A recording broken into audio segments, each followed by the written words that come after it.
जय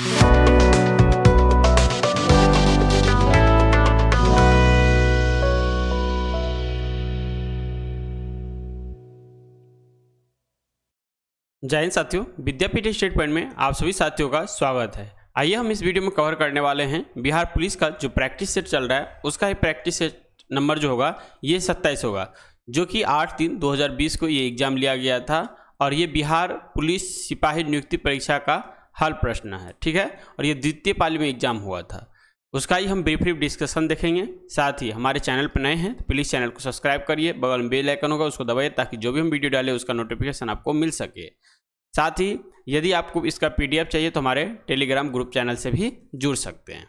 चलिए, पहला क्वेश्चन कर रहे हैं यहाँ पे, श्वेत प्रकाश की एक किरण कांच के प्रिज्म पर आरोपित होती है, वह प्रकाश वर्ण जो कांच से के प्रिज्म से गुजरने पर अधिकतम विचलित होता है वह कौन सा होगा? सबसे ज़्यादा बिजली होगा वो बैगनी रंग होगा। कह रहा है श्वेत प्रकाश की एक किरण कांच के प्रिज्म पर आपतित होती है तो बैगनी प्रकाश वर्ण कांच के प्रिज्म से गुजरने पर अधिकतम विचलित होती है।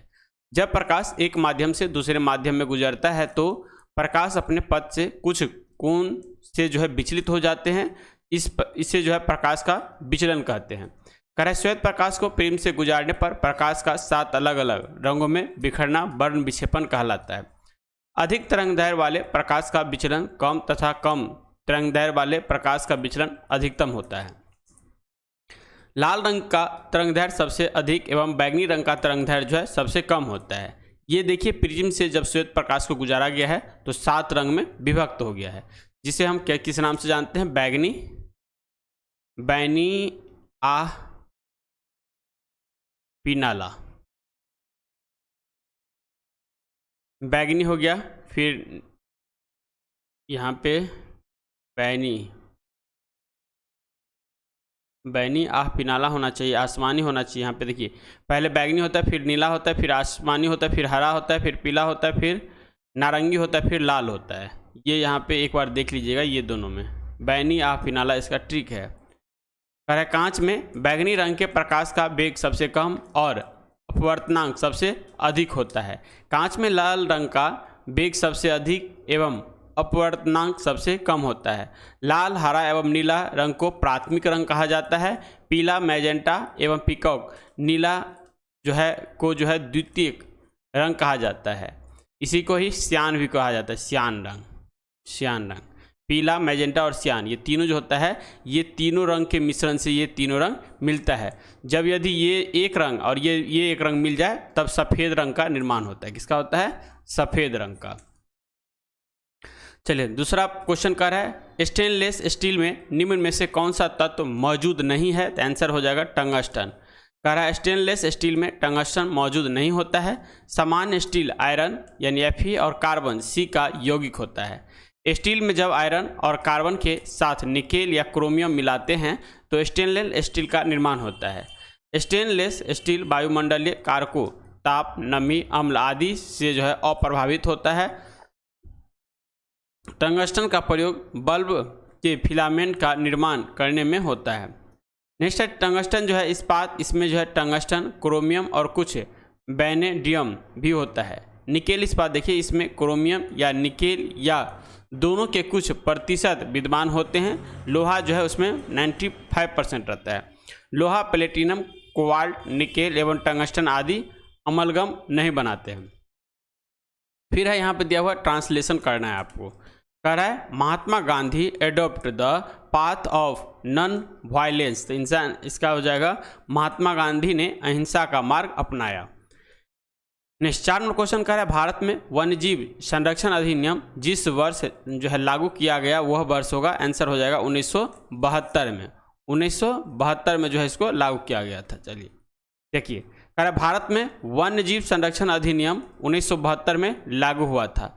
भारत सरकार के द्वारा देश के वन्य जीवों की रक्षा करने तथा प्रभावी ढंग से अवैध शिकार, तस्कर और वन्यजीव तथा उसके अवैध व्यापार को नियंत्रित करने के उद्देश्य से जो है वन्यजीव संरक्षण अधिनियम 1972 में लागू किया गया।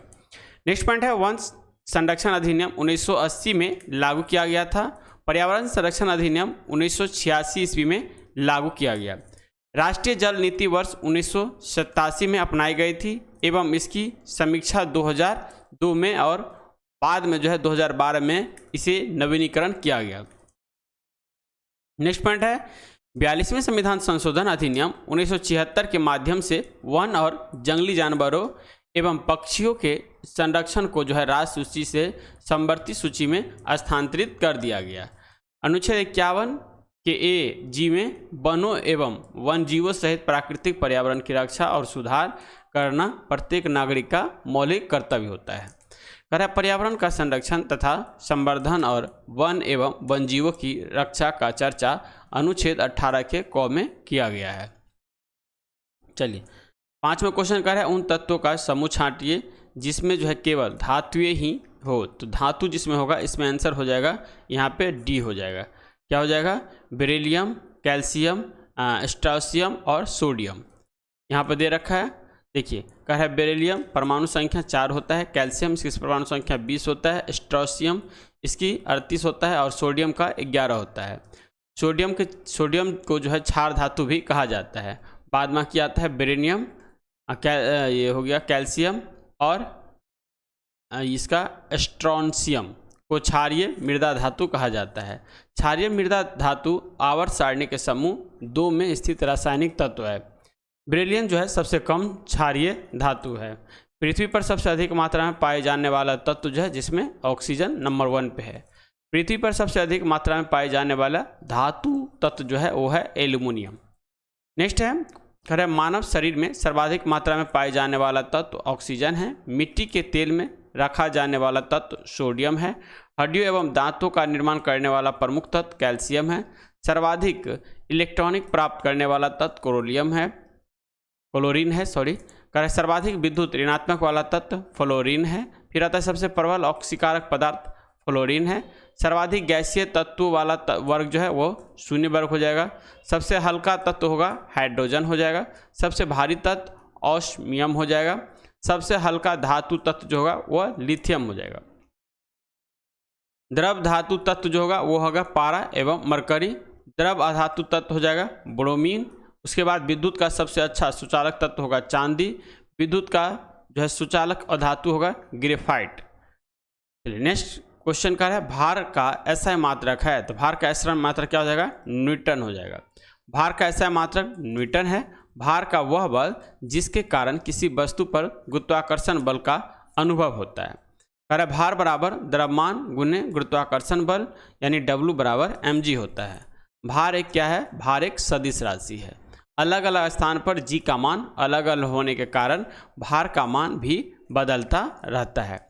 नेक्स्ट है पृथ्वी तल पर g का मान जो है भूमध्य रेखा पर न्यूनतम होता है तथा ध्रुव पर महत्तम होता है। अरे पृथ्वी की सतह से ऊपर या नीचे जाने पर g का मान जो है घटता है। पृथ्वी के घूर्णन गति बढ़ने पर g का मान कम होगा। ठीक है, जब पृथ्वी के घूर्णन गति घटने पर g का मान बढ़ जाता है। चलिए नेक्स्ट क्वेश्चन कर रहा है निम्नलिखित में से जम्मू एवं कश्मीर में खारे पानी की झील कौन सी है? तो खारे पानी की डल झील है। कह रहा है डल झील जो है जम्मू एवं कश्मीर में खारे पानी की झील है। डल झील श्रीनगर में स्थित है। डल झील जम्मू कश्मीर की दूसरी सबसे बड़ी झील है। डल झील को जो है श्रीनगर का गहना या कश्मीर का मुकुट कहा जाता है।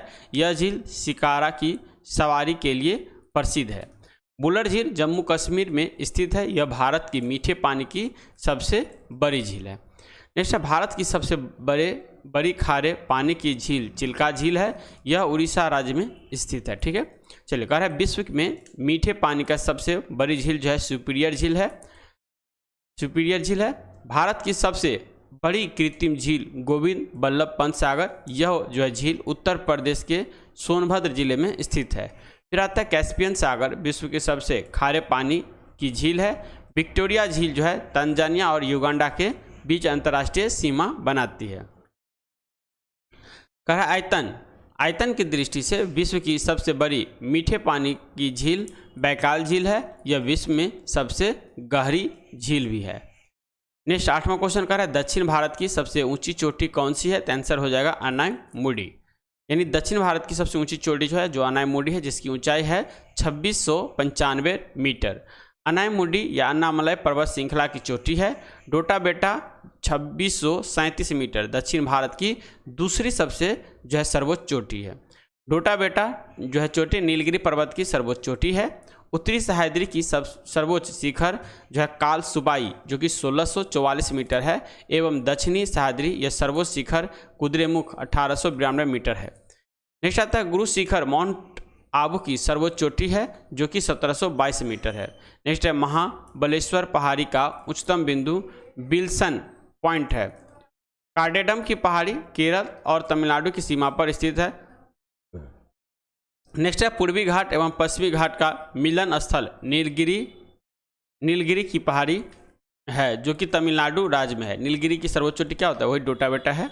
K2 यानी 8611 मीटर भारत की सबसे ऊंची चोटी है। यह जो है ट्रांस हिमालय की काराकोरम श्रेणी में स्थित है। नेक्स्ट आंध्र प्रदेश और उड़ीसा की तटीय भाग में महेंद्रगिरी की पहाड़ी स्थित है। चलिए 9 नंबर क्वेश्चन कर है निम्न में से कौन से वृक्ष में अपस्थानिक मूल पाई जाती है? तो आंसर हो जाएगा बरगद वृक्ष में, यानी बरगद बीच में ये पाया जाता है अपस्थानिक मूल। देखते हैं कह रहा है अपस्थानिक जड़, इसमें जो है जड़ें एक बीज पत्रीय पौधों में पाई जाती है। इस प्रकार की जड़ में मूलांकुर बीज के अंकुरन के पश्चात नष्ट हो जाता है। मूलांकर के अतिरिक्त पौधे के किसी अन्य भाग से विकसित होने वाली जड़ों को अपस्थानिक जड़ कहते हैं। नेक्स्ट है पौधे का वह हिस्सा जो भूमि के अंदर छिपा हुआ होता है जड़ या मूल कहलाता है। नेक्स्ट है प्राथमिक मूल के अतिरिक्त पौधे के किसी अन्य अंग से जो है निकली हुई जड़ अपस्थानिक जड़ कहलाती है। नेक्स्ट है मूंगफली, शकरकंद, गन्ना, पान, पोथोस, अंगूर आदि में अपस्थानिक जड़ या मूल पाए जाते हैं। फिर आता है भूमिगत तना, कह पौधे के तने का वह भाग जो भूमि के अंदर पाया जाता है भूमिगत तना कहलाता है, जैसे हल्दी, आलू, प्याज, लहसुन इत्यादि।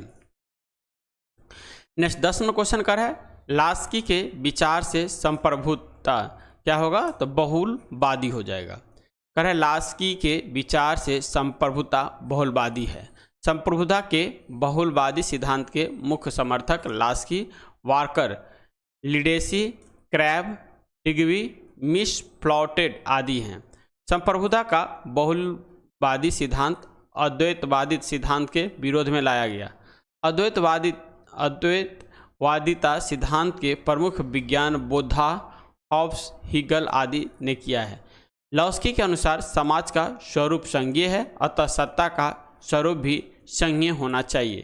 कर संप्रभुता शब्द का सर्वप्रथम फ्रांसीसी विचार बोंदा ने अपनी पुस्तक 6 बुक सेंचुरी कंसर्निंग रिपब्लिक में किया है, जो कि 1756 में लाया गया था। रॉबर्ट डलह बहुलवाद के प्रणेता है। नेक्स्ट 11वां क्वेश्चन है, ये कर रहा है R.M. बर्ड और जेम्स थॉमस कौन सी भू राजस्व व्यवस्था से संबंधित है? तो आंसर हो जाएगा महालबारी व्यवस्था से। कह रहा है R.M. बर्ड और जेम्स थॉमसन महालबारी व्यवस्था से संबंधित है। महालबारी व्यवस्था का प्रस्ताव सर्वप्रथम हॉल्ट मैकेंजी द्वारा लाया गया था। कह रहा है महालबारी व्यवस्था में भू राजस्व एकत्रित करने का दायित्व गांव के प्रमुख पर होता था, जहां महाल का तात्पर्य है गांव।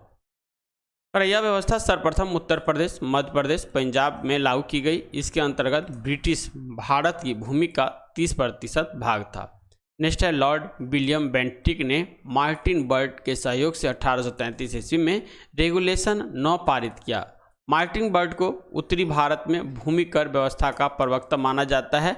इस व्यवस्था के अंतर्गत ब्रिटिश भारत की भूमि 30% भाग सम्मिलित था।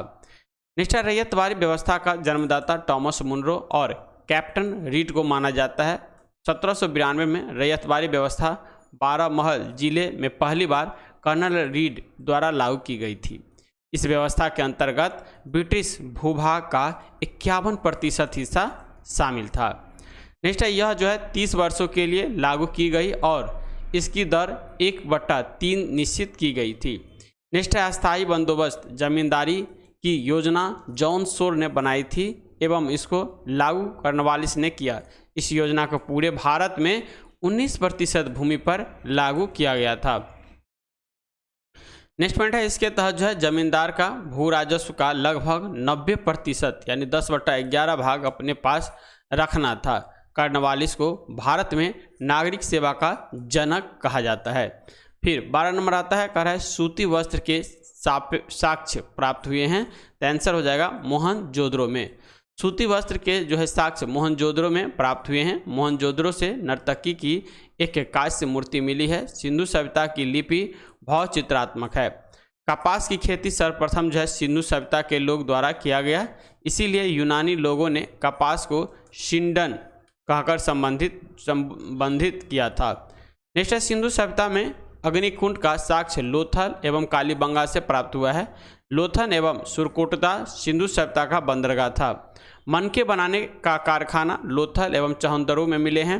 धौलावीरा 40वां भारत में सिंधु घाटी सभ्यता की पहली साइट है, जिसे यूनेस्को ने जो है 2021 में विश्व विरासत स्थल की सूची में शामिल किया। नेक्स्ट पॉइंट है, हड़प्पा से स्वास्तिक चिन्ह का प्रमाण मिला है। कालीबंगा से अलंकृत ईंट का साक्ष्य प्राप्त हुआ है। सिंधु घाटी सभ्यता का सबसे बड़ा स्थल मोहनजोदड़ो है, जबकि भारत में इसका सबसे बड़ा स्थल राखीगढ़ यानी घग्गर नदी है, जो हरियाणा के हिसार जिले में स्थित है। इसकी खोज जो है 1963 ईस्वी में सूरज भान ने की थी। फिर चलिए 13 नंबर क्वेश्चन है, कह रहा है स्वागत का संधि विच्छेद हो जाएगा सुजोर आगत। स्वागत का संधि विच्छेद सुजोर आगत हो जाएगा। फिर देखिए यन संधि के अनुदाहरण में सुजोर आगत बराबर स्वागत, मधु जोर आलय बराबर मध्यालय, अति जोर अधिक बराबर अत्यधिक, यदि जोर अपि बराबर यद्यपि, इति जोर आदि बराबर इत्यादि, अति जोर आचार बराबर अत्याचार, प्रति जोर एक बराबर प्रत्येक, सुजोर अक्ष बराबर स्वच्छ, अनुजोर ए बराबर अन्वय और अनुजोर इति बराबर अन्विति। कल है बेल पद्धति में बिंदुकित पैटर्न की संख्या होती है, तो आंसर हो जाएगा 64। अरे ब्रेल पद्धति में बिंदुकित पैटर्न की संख्या 64 होती है। ब्रेल पद्धति एक लिपि है जो नेत्रहीनों की लिपि है। इस लिपि का आविष्कार 1824 ईस्वी में एक नेत्रहीन फ्रांसीसी लेखक लुई ब्रेल ने किया।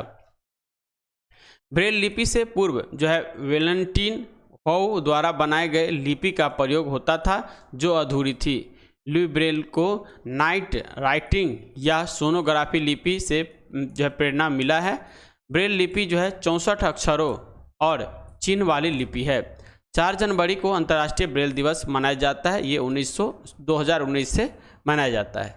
नेक्स्ट है 4 जनवरी को लुई ब्रेल का जन्म दिवस है। चलिए 15वां क्वेश्चन है, रासायनिक परिवर्तन के साथ होते हैं, तो आंसर हो जाएगा नए प्रकार के पदार्थ का निर्माण होगा। निकाय की जो है एंथैल्पी में परिवर्तन हो जाएगा। पदार्थ के रासायनिक गुणों में परिवर्तन होगा, यानी उपयोग सभी हो जाएगा। कह रहे रासायनिक परिवर्तन के साथ नए प्रकार के पदार्थ का निर्माण, निकाय की एंथैल्पी में परिवर्तन तथा पदार्थ के रासायनिक गुणों में परिवर्तन होता है। रासायनिक परिवर्तन अनुकर्मणीय परिवर्तन होता है। जब कोई पदार्थ किसी अन्य पदार्थ से मिलकर एक नया पदार्थ बनाता है तो उसका गुण अस्थायी रूप से बदल जाता है, तो इसे रासायनिक परिवर्तन कहते हैं। कह रासायनिक परिवर्तन से पदार्थ पुनः पूर्व अवस्था में नहीं आता है। भौतिक परिवर्तन से पदार्थ पुनः पूर्व अवस्था में आ सकता है। नेक्स्ट है भौतिक परिवर्तन व्युत्क्रमणीय परिवर्तन है। मोमबत्ती का जलना रासायनिक परिवर्तन का उदाहरण है। मोमबत्ती का पिघलना भौतिक परिवर्तन का उदाहरण है। लकड़ी का जलना या लोहे में जंग लगना, दूध से दही बनना आदि रासायनिक परिवर्तन का उदाहरण है।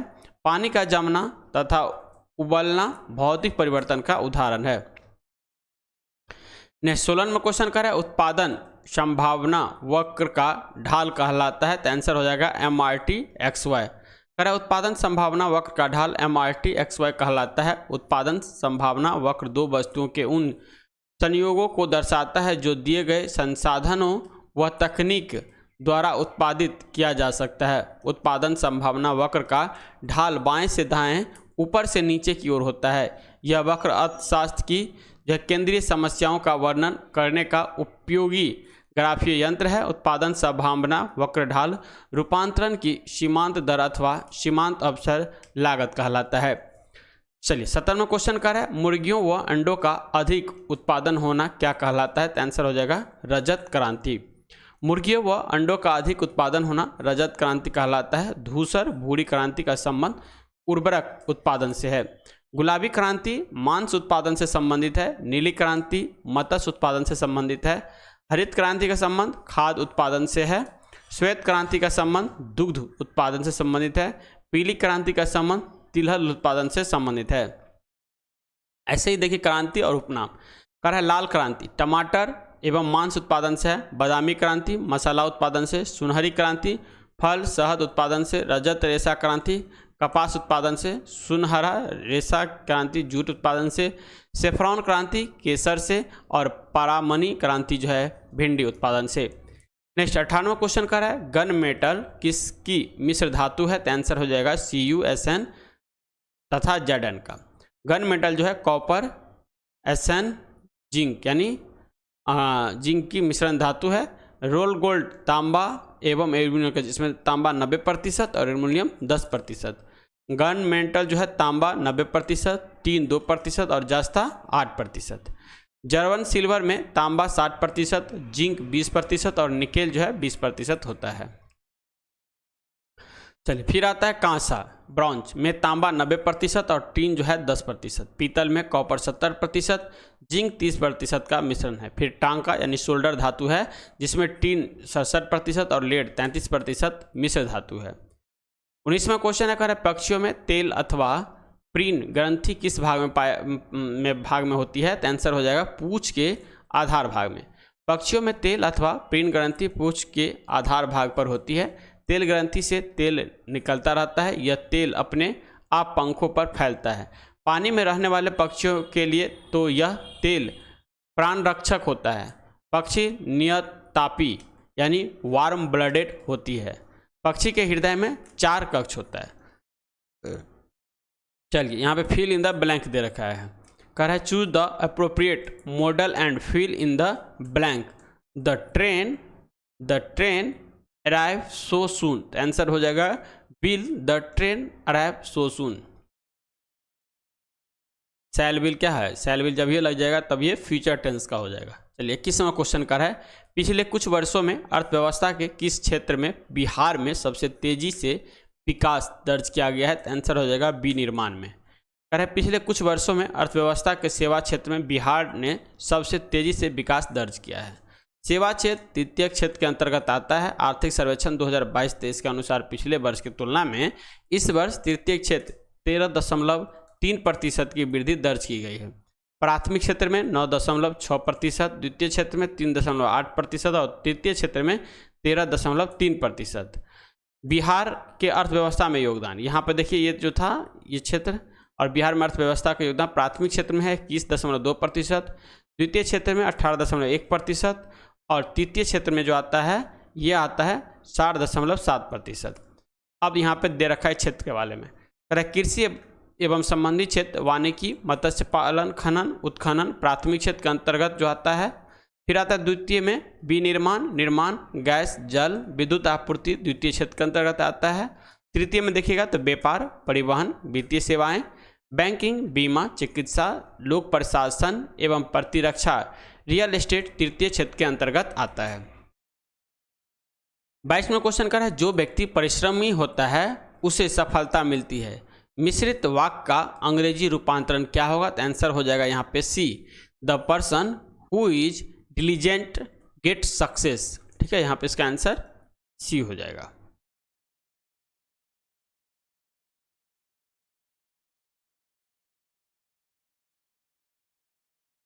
नेक्स्ट 23 नंबर क्वेश्चन कर रहा है, ये कर रहा है यहाँ पे इंग्लिश का क्वेश्चन है। ठीक, कर रहा है transfer the flowing sentence into interrogative sentence from the option that follow. कर रहा है nobody believes a liar. इसका आंसर हो जाएगा D who never believes a liar. चलिए 24वां क्वेश्चन कर रहा है राम तंजू पे गुरु न बिसाऊ, गुरु के सम हरिकु न निहारू। उपयुक्त पंक्ति में किसको महत्व दिया गया है? तो आंसर हो जाएगा गुरु को। नेक्स्ट क्वेश्चन है हिंद महासागर में अमेरिकी नौसेना अड्डा स्थित है। तो आंसर हो जाएगा डियागो गार्सिया में। कह रहा है हिंद महासागर में अमेरिकी नौसेना अड्डा डियागो गार्सिया में स्थित है। डियागो गार्सिया एक उष्णकटिबंधीय पदचिन्ह आकार का जो है प्रवाल द्वीप है। प्रवाल द्वीप होता है मूंगा चट्टान से जो निर्मित होता है। कर यह भूमध्य रेखा के दक्षिण में हिंद महासागर में स्थित द्वीप है। डियागो गार्सिया द्वीप और चागोस द्वीप मॉरिशस और ब्रिटेन के बीच विवाद का विषय भी है। मॉरिशस के जो है आगालेगा द्वीप पर भारत अपना सैन्य अड्डा बना रखा है। विश्व की प्रमुख द्वीप की सूची देखिए, जैसे ग्रीनलैंड ये आर्कटिक महासागर में है, न्यू गिनी ये पश्चिमी प्रशांत महासागर में है, मेडागास्कर हिंद महासागर में है, सुमात्रा द्वीप हिंद महासागर में है, होक्काइडो या होंग्शू द्वीप ये उत्तरी पश्चिमी प्रशांत महासागर में है। चलिए 26वां क्वेश्चन कह रहा है replace the underline part of the sentence with one word from the given options. It is level to catch fire easily. Answer हो जाएगा इसका सी इनफ्लामेनेबल। चलिए 27वां क्वेश्चन कह रहा है 10 के पावर n-1 सदैव 11 से विभाजित होता है जब n एक सम संख्या होगा। नेक्स्ट है मयूरभंज खनिज क्षेत्र स्थित है। आंसर हो जाएगा इसका उड़ीसा में स्थित है। मयूरभंज क्षेत्र उड़ीसा में स्थित है। मयूरभंज उड़ीसा में स्थित एक जिला है जो लौह अयस्क के उत्पाद के लिए जो है प्रसिद्ध है। फिर आता है परीक्षा उपयोगी महत्वपूर्ण अयस्क संबंधित क्षेत्र और उनके राज्य। जैसे लौह अयस्क में उड़ीसा में जो है क्यूझड़ और सोनाई है। झारखंड में हजारीबाग, सिंहभूमि, पलामू, धनबाद है। छत्तीसगढ़ में बस्तर, दुर्ग, रायगढ़ और बिलासपुर है। महाराष्ट्र में रत्नागिरी, चंदा है। तमिलनाडु में सलेम, तिरुचिरापल्ली है। फिर आता है यूरेनियम भंडार। झारखंड में जो है रांची, हजारीबाग, सिंहभूमि। फिर आता है थोरियम, पायराइट्स और अभ्रक। राजस्थान में पाली, भीलवाड़ा है। आंध्र प्रदेश में नेल्लोर है। झारखंड में पलामू है। गुजरात में खेरा है। मध्य प्रदेश में कटनी, बालाघाट और जबलपुर है। टंगस्टन ये राजस्थान, तमिलनाडु और कर्नाटक में जो है इसकी खान है। टंगस्टन का यूज जो होता है बल्ब के फिलामेंट में, क्योंकि उसका गलनांक बहुत उच्च होता है। नेक्स्ट क्वेश्चन है डाइस वह पादप है जिसमें बीज फलों के भीतर होते हैं। आंसर हो जाएगा एंजियोस्पर्म। एंजियोस्पर्म वह पादप है जिसमें बीज फलों के भीतर होते हैं। एंजियोस्पर्म यानी आवृत्ति बीजी का अर्थ होता है ढका हुआ बीज।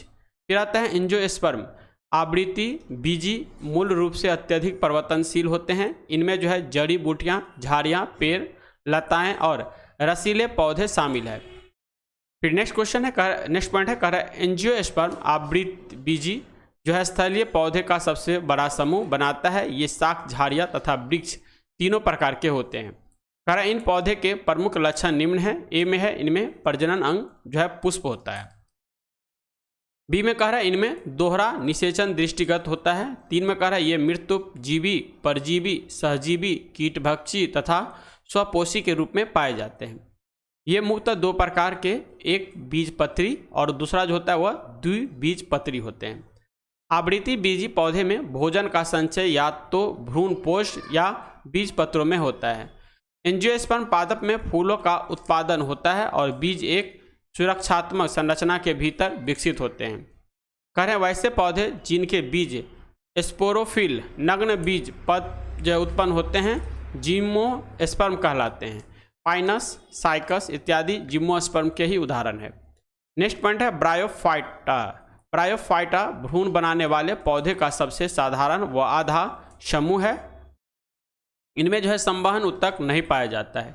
ये पौधे स्थलीय होने के साथ साथ जो है छायादार एवं नए स्थानों पर भी उगते हैं, इसीलिए इसे वनस्पति जगत का उभयचर कहा जाता है। उभयचर का मतलब होता है जो जल एवं स्थल दोनों जगह रहता है, जैसे मॉस, स्फेगनम और प्यूनेरिया आदि हो जाएगा। फिर आता है ट्रेडोफाइटा। इन पौधे का शरीर जड़, तना तथा पत्तियों में विभाजित होता है। इसमें जो है संवहन उत्तक भी उपस्थित होता है, उदाहरण के लिए फर्न, मार्सिलिया आदि हो जाएगा। नेक्स्ट 30वां क्वेश्चन कह रहा है जब कोई वस्तु मुक्त रूप से पृथ्वी की ओर गिरती है तो उसकी कुल ऊर्जा क्या होगा? तो ऊर्जा नियत रहेगी। जब कोई वस्तु मुक्त रूप से जो है पृथ्वी की ओर गिरती है तो उसकी कुल ऊर्जा नियत रहती है। ऊर्जा संरक्षण का नियम, ऊर्जा न तो बनाई जा सकती है और न ही नष्ट किया जा सकता है। ऊर्जा को केवल एक रूप से दूसरे रूप में परिवर्तित किया जा सकता है। मुक्त रूप से गिरने वाली वस्तु के मार्ग में प्रत्येक बिंदु पर उसका संपूर्ण ऊर्जा अर्थात गतिज एवं स्थितिज ऊर्जा का योग नियत रहता है। नेक्स्ट पॉइंट है कह रहा है ज्यों ज्यों वस्तु नीचे गिरती है उसकी स्थितिज ऊर्जा कम होती जाती है और गतिज ऊर्जा बढ़ती जाती है, परंतु किसी भी बिंदु पर गतिज ऊर्जा तथा स्थितिज ऊर्जा का योग सदा नियत रहता है। नेक्स्ट पॉइंट है, जब वस्तु पृथ्वी से टकराकर जो है सहसा रुक जाती है तो उसकी जो है ऊर्जा उष्ण अथवा ध्वनि ऊर्जा में बदल जाती है। नेक्स्ट 31वां क्वेश्चन का है, निम्न में से कौन सा एक रूपांतरित तना है? तो आंसर हो जाएगा आलू। आलू एक क्या है? रूपांतरित तना है। तना पौधे का वह भाग है जो कि भूमि के विपरीत प्रकाश की ओर वृद्धि करता है। यह पादप का आरोही एवं वायवीय भाग होता है। तना बीज के प्राकुर से विकसित होता है और शाखाओं, पंक्तियों, फूल एवं फल धारण करता है। नेक्स्ट पॉइंट है, भूमि की स्थिति के अनुसार तना 3 प्रकार के होते हैं। पहला होता है भूमिगत तना, दूसरा होता है अर्धवायवीय तना, तीसरा होता है वायवीय तना। हल्दी, आलू, अदरक, प्याज आदि जो है भूमिगत तना के उदाहरण है। तना पौधे में जल, खनिज लवण व खाद्य पदार्थों का संवहन भी करता है। अर्धवायवीय तना के उदाहरण में जो है गुलदाउदी, पीपर, मिंट आदि हो जाएगा। फिर आता है पुदीना, स्ट्रॉबेरी, सेम, मटर, लोबिया आदि वायवीय तना का उदाहरण है। नेक्स्ट 32वां क्वेश्चन कर रहा है, इस विषय पर एक भी अच्छे पुस्तक नहीं है, इसमें अशुद्धि है। तो आंसर हो जाएगा वचन संबंधी। कह रहा है सही वाक्य होगा, इस विषय पर एक भी अच्छी पुस्तक नहीं है, अर्थात पुस्तक एक वचन के स्थान पर पुस्तक के बहुवचन का प्रयोग किया गया है। 33वां क्वेश्चन कह रहा है, यदि 7 नारंगियों का क्रय मूल्य 6 नारंगियों के विक्रय मूल्य के बराबर है तो लाभ प्रतिशत होगा। तो इसको ऐसे ही निकाल लीजिएगा सिंपल में, 7 CP बराबर 6 SP। ठीक, तो दोनों के बीच में 1 का अंतर हो जाएगा, तो 1/6 जो है 6 हो जाएगा। क्या हो जाएगा? 1/6, क्योंकि ये जो CP बराबर 6 हो जाएगा और SP बराबर 7 हो जाएगा और गुने में 100 कर दीजिएगा, तो आंसर निकल जाएगा D। देखिए यहाँ पे दे रखा है जो tan के इनवर्स x बटा 1 + x² dx का मान क्या होगा? तो आंसर हो जाएगा π²/32 हो जाएगा।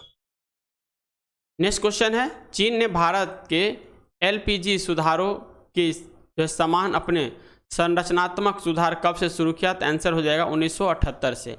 चीन ने भारत के LPG सुधारों के समान अपने संरचनात्मक 1978 से शुरू किया।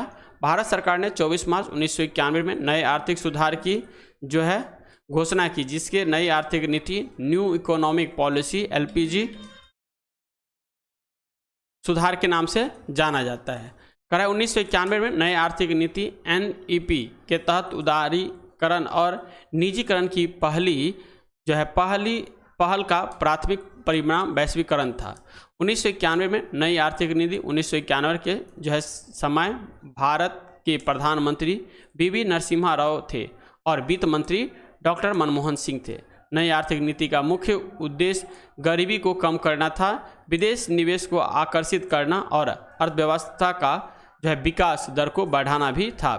फिर आता है लिबरलाइजेशन यानी उदारीकरण। इसका अर्थ होता है बाजार को मुक्त करना अथवा उस पर से अनावश्यक सरकारी नियंत्रण को कम करना। फिर आता है प्राइवेटाइजेशन यानी निजीकरण, किसी सार्वजनिक क्षेत्र के उपक्रम के जो है स्वामित्व या प्रबंधन में निजी क्षेत्र को भागीदारी प्रदान करना। फिर आता है ग्लोबलाइजेशन यानी वैश्वीकरण, अरे किसी एक देश की अर्थव्यवस्था का विश्व अर्थव्यवस्था के साथ एकीकरण के रूप में देखा जा सकता है। भारत में उदारीकरण के जनक डॉक्टर मनमोहन सिंह को कहा जाता है। नेक्स्ट 36वां क्वेश्चन कर रहा है, select the correct transformation from indirect to direct speech होता है।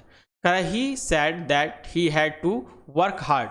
आंसर हो जाएगा इसका C he said I have to work hard हो जाएगा। चलिए 37वां क्वेश्चन कर रहा है, किसी बात को अत्यधिक बढ़ाकर कहना वाक्यांश के लिए सही शब्द है, तो मुहावरा हो जाएगा इसका अतिशयोक्ति। कह रहा है अतुलनीय जिसकी तुलना न की जा सके। अनुमोदन किसी मत या प्रस्ताव का समर्थन करने की प्रक्रिया।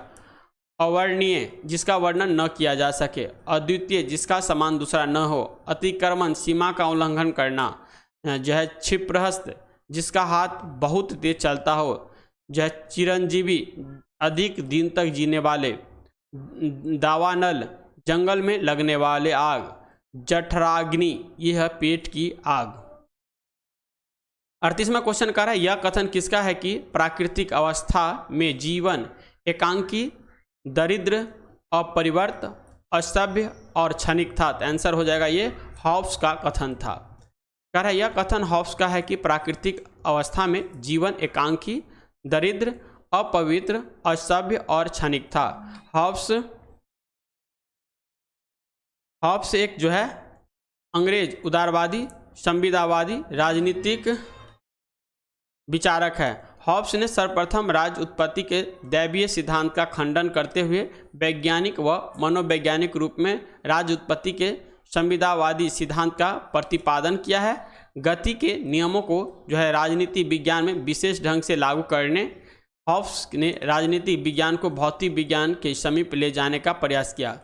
मनुष्य जो है स्वतंत्र पैदा होता है, लेकिन वह हर जगह जंजीरों में जकड़ा होता है। यह कथन जो है रूसो का है। रूसो की प्रमुख रचनाएं द सोशल कॉन्ट्रैक्ट 1762, एक discourse on the origin of inequality 1755 में लाया गया था। नेक्स्ट 39वां क्वेश्चन कर रहा है यदि sine theta plus cos theta बराबर पी है तो sine theta into cos theta बराबर क्यू है, तब पी स्क्वायर माइनस 1 का मान ज्ञात कीजिए। तो आंसर हो जाएगा 2q। 40वां क्वेश्चन कर रहे हैं रामचंद्र शुक्ल द्वारा रचित कविता की परख निबंध का मूल भाव क्या है। तो आंसर हो जाएगा कविता का गायन। आचार्य रामचंद्र शुक्ल रचित निबंध कविता की परख की मूल भाव कविता का गायन है। साथ ही कविता का उद्देश्य हमारे हृदय पर प्रभाव डालना होता है, जिससे उसके भीतर प्रेम, आनंद, हास्य, करुणा, उत्साह, आश्चर्य आदि अनेक भावों में से किसी का संचार हो। नेक्स्ट 41वां क्वेश्चन है बाजार मांग वक्र होता है। तो आंसर इसका बी हो जाएगा। व्यक्तिगत उपभोक्ताओं के मांग वक्रों का क्षैतिज योग। कह रहा है बाजार मांग वक्र व्यक्तिगत उपभोक्ताओं के मांग वक्रों का क्षैतिज योग होता है। बाजार की मांग वक्र किसी दिए गए बाजार में सभी व्यक्तिगत मांग घटने का योग है। यह विभिन्न मूल्य बिंदुओं पर भी जो है सभी व्यक्तियों द्वारा मांग की मात्रा को दर्शाता है। मूल्य बढ़ने से मांग घटती है और मूल्य घटने से मांग बढ़ती है। कह रहा है गिफिन वस्तुएं में मांग नियम लागू नहीं होता है। पूरक वस्तुओं की मांग बेलोचदार होती है। जब किसी वस्तु के स्थापन उपलब्ध होते हैं तो उसकी मांग जो है लोचदार होती है। वस्तु के वैकल्पिक प्रयोग संभव होने पर मांग जो है लोचदार होती है। 42वां क्वेश्चन है रॉबिन्स के अनुसार निम्न में से जो है कौन केंद्रीय आर्थिक समस्याओं के लिए उत्तरदायी नहीं है। तो आंसर हो जाएगा दुर्लभ साधन। कह रहा है रॉबिन्स के अनुसार दुर्लभ साधन केंद्रीय आर्थिक समस्याओं के लिए उत्तरदायी नहीं है। रॉबिन्स के अनुसार अर्थशास्त्र एक ऐसे विज्ञान है जो दुर्लभ संसाधनों के वैकल्पिक उपयोग के विवेकशील प्रयोग पर केंद्रित है। अर्थशास्त्र दुर्लभ संसाधनों के विवेकशील प्रयोग पर इस प्रकार केंद्रित है जिससे कि हमारा आर्थिक कल्याण अधिकतम हो। नेक्स्ट है कार्ल मार्क्स। कार्ल मार्क्स जो है अर्थशास्त्री के उद्देश्य मानव समाज की प्रगति के नियम की खोज करना था उसको। फिर आता है प्रोफेसर फ्रेडमैन। अर्थशास्त्र कभी वास्तविक विज्ञान होता है और कभी आदर्श विज्ञान। फिर कहते हैं वेनहम के द्वारा कहा गया है अर्थशास्त्र उन तत्वों का अध्ययन है जो रोजगार और जीवन स्तर को प्रभावित करता है। फिर आता है बल के बीमीय समीकरण क्या है। तो आंसर हो जाएगा F बराबर जो है m के पावर 1 L के पावर 1, या इसे ऐसे ही पढ़ सकते हैं M L और T के पावर -2 हो जाएगा। कल है बल का बीमीय समीकरण ये दे रखा है। बल द्रव्यमान और त्वरण का गुणनफल होता है, जैसे F बराबर ma। बल वह कारक है जिसके कारण किसी वस्तु की अवस्था में परिवर्तन होता है। बल एक सदिश राशि है। बल का ऐसा मात्रक kgm बटा मीटर प्रति जो है स्क्वायर होता है। प्रति लगा देंगे तो माइनस हो जाएगा 2, ठीक है, जिसे न्यूटन एन भी कहा जाता है। इसका CGS मात्रक जो होता है वो डैन होता है। वेग का बीमीय समीकरण जो होता है LT के पावर -1 होता है। वेग का मात्रक मीटर प्रति सेकंड होता है। त्वरण का मात्रक मीटर प्रति सेकंड स्क्वायर होता है। त्वरण का बीमीय समीकरण जो होता है LT, यही जो है मीटर का लेंथ हो जाएगा तो L, और इसको कर दीजिएगा सेकंड, तो सेकंड यदि टाइम हो जाता है स्क्वायर, इसको ऊपर ले जाएंगे क्या हो जाएगा -2 हो जाएगा। कार का बीमीय समीकरण क्या हो जाएगा तो ML स्क्वायर T के पावर जो है स्क्वायर हो जाएगा -स्क्वायर। कार का मात्रक न्यूटन मीटर या जूल होता है। नेक्स्ट है निम्नलिखित में से कौन सा एक कारक पृथ्वी की सतह पर तापमान के वितरण को प्रभावित नहीं करता है। तो आंसर हो जाएगा इसका भूकंप। कह रहा है भूकंप पृथ्वी की सतह पर जो है तापमान के वितरण को प्रभावित नहीं करता है। किसी भी क्षेत्र में तापमान के वितरण का निर्धारण अक्षांशीय स्थिति के आधार पर ही होता है। नेक्स्ट पॉइंट है भूकंप की जो है तरंगों की तीव्रता मापने का एक गणितीय पैमाना जो है उसको हम कहते हैं रिएक्टर स्केल। फिर आता है सिस्मोग्राफ, पृथ्वी के कंपन को मापता है, जो भूकंप की तरंगों का उपकरण के पास से गुजरने पर होता है। यह समय के साथ साथ तरंगों की ऊंचाई को भी मापता है। नेक्स्ट पॉइंट है भूकंप पृथ्वी के आंतरिक भागों में हुई असंतुलन के कारण आने वाली प्राकृतिक आपदा है। नेक्स्ट है दिन की अवधि अधिक होने पर पृथ्वी की सतह पर जो तापमान का वितरण है वह अधिक होती है। फिर आता है भूगर्भ शास्त्र की एक विशेष शाखा जिसमें भूकंपों पर जो है अध्ययन किया जाता है, सिस्मोलॉजी कहलाता है। भूकंप में 3 तरह के उत्पन्न होते हैं। पहला होता है प्राथमिक, दूसरा होता है द्वितीयक और तीसरा होता है सतही या एल तरंगे। प्राथमिक तरंग को हम पी तरंगे भी कहते हैं। सबसे शक्तिशाली भूकंप होता है, यह पृथ्वी के अंदर प्रत्येक माध्यम से होकर गुजरती है। औसत वेग जो इसका 8 किलोमीटर प्रति सेकंड होता है। फिर आता है द्वितीय अथवा एस तरंगे, इन्हें जो है अनुप्रस्थ तरंगे भी कहते हैं। यह जो है केवल ठोस माध्यम में गुजरती है। औसत वेग इसका 4 जो है किलोमीटर होगा यहाँ प्रति सेकंड होता है। नेक्स्ट है सतही एवं अथवा एल तरंगे, धरातलीय तरंग या लंबी तरंग के नाम से जाना जाता है। औसत 40 का 1.5 से 3 किलोमीटर प्रति सेकंड होता है। 45वां क्वेश्चन है अंत शोषण तभी होता है जब वायुमंडलीय दाब से फेफड़ों का जो है दाब क्या होगा, कम हो जाएगा। ठीक है, कह रहा है अंतः शोषण तभी होता है जब वायुमंडलीय दाब से फेफड़ों का दाब कम हो। इस प्रक्रिया में डायाफ्राम की पेशियां संकुचित होती है एवं डायाफ्राम समतल हो जाता है। फेफड़ों में वायु दाब कम होने के कारण वायु फेफड़ों में प्रवेश कर जाती है। शोषण वह प्रक्रम है जिसमें जो है भोजन के ऑक्सीकरण के लिए वातावरण से ऑक्सीजन शरीर के जो है अंदर ली जाती है। नेक्स्ट पॉइंट है शोषण की प्रक्रिया में ऊर्जा मुक्त होती है और कार्बन डाइऑक्साइड को जो है शरीर से बाहर निकालती है। यहाँ पे इसका फॉर्मूला दे रखा है। कह रहा है शोषण एक जैव रासायनिक प्रक्रिया है जो माइटोकॉन्ड्रिया में होती है। इसीलिए माइटोकॉन्ड्रिया को क्या कहते हैं, कोशिका का पावर हाउस कहा जाता है। कह रहा है शोषण क्रिया कोशिका के भीतर होता है। इस क्रिया में एंजाइमों की आवश्यकता होती है। इसमें शर्करा का विघटन होता है, अतः यह एक विघटनात्मक प्रक्रिया है यानी कैटाबॉलिक। नेक्स्ट 46वां क्वेश्चन कह रहा है मौलिक अधिकारों के प्रवर्तन के लिए याचिका रीट जारी की जा सकती है। तो सर्वोच्च न्यायालय में, सर्वोच्चतम न्यायालय या उच्च न्यायालय दोनों हो सकता है। यहाँ पर हो जाएगा सर्वोच्च न्यायालय या उच्च न्यायालय। मौलिक अधिकार के प्रवर्तन के लिए याचिका रीट सर्वोच्च न्यायालय या उच्चतम न्यायालय के द्वारा जो है जारी की जा सकती है। नेक्स्ट पॉइंट है अनुच्छेद 32 के तहत सर्वोच्च न्यायालय और अनुच्छेद 226 के तहत उच्च न्यायालय मौलिक अधिकारों की रक्षा हेतु 5 प्रकार के रीट जारी कर सकते हैं। मौलिक अधिकार का उल्लेख जो है हमारे संविधान के भाग 3 में अनुच्छेद 12 से लेकर के 35 के बीच में है।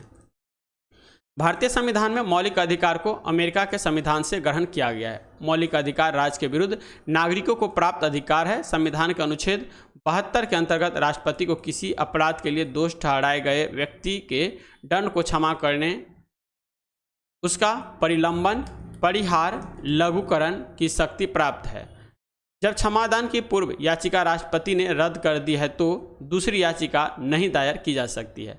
संसद के स्थगन के समय अनुच्छेद 123 के तहत अध्यादेश जारी कर सकता है। फिर आता है EDTA एक है डैश लिंगेंड, तो आंसर हो जाएगा इसका हेक्साडेंटेड। इसका फॉर्मूला जो होता है ethylene diamine tetra acetic acid.